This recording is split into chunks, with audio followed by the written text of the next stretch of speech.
Si Bella kasi mahilig sa mga hugot eh. Di ba? Yes. Mga hugot na mga Anong hugot mo ngayon? Oo. Ano? Katahimikan. Magpatuloy lang. Ay, Saan? Tuloy lang. magpatuloy lang. Sa lahat ng ginagawa? Mensahe mo ba yan sa lahat? Pati sa mga pusher, ganyan. Ipagpatuloy. Sa mga korap na politiko, sa mga magnanakaw, sinasabi ba natin, magpatuloy lang? Magpatuloy lang. Magpatuloy lang. Kung si Darren bibigyan mo Yan, ng isang Darren. Wow, nahiya agad. Bakit? Kung bibigyan mo siya ng isang love advice, anong ibibigay mong love advice kay Darren? Parang Ayan, extra sige. pogi ka ngayon, anak. Bakit po? Parang may Salamat. ginawa ka na naman. Wala. Fresh.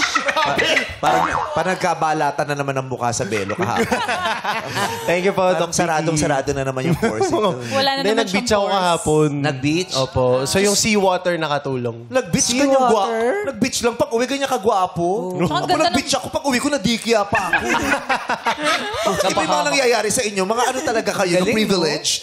Okay, anong love advice ang ibibigay mo kay Darren Espanto? Ayan, Darren, ang maibibigay ko lang na advice sa'yo, kapag nagmahal ka, huwag mo ibibigay lahat. Naku, Magtira parang- ka ng para sa sarili mo. Parang hindi dapat sa akin sinasabi dun sa isa nating Kanino? bestie. Di ba? Ay, wala para siya. kanino Wala ba siya yun? ngayon eh. Sinabi. Bakit binibigay niya ba lahat? So, umiibig siya ngayon? Hindi naman sa ngayon. Sige, diba? sige. Ikaw na Wala akong sinabi. Atras abante, Ayan, di ba? Hindi naman sa ngayon.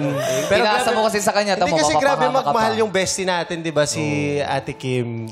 Sa lahat ng tao naman, hindi lang naman sa relasyon. Oh, Tama, sige. tama. Sige. Isalba natin.